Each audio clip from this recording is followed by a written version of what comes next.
robot technology today has offered a bit of flexibility.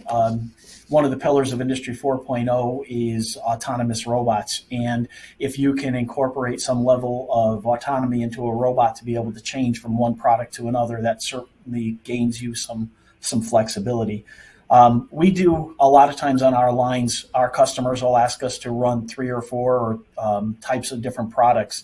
They might be in the same family as you said, John, but there is a level of being able to change. And what does that mean? Does that mean a manual changeover or an automatic changeover?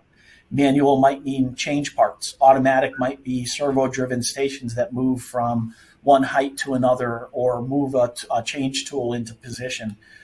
So there's some considerations that you have to think about when you do multiple products on one line. And I think somebody else touched on it.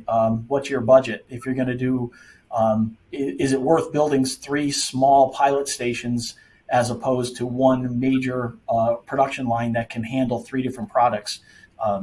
What's your PPM? What's your level of need for a fully changeable machine?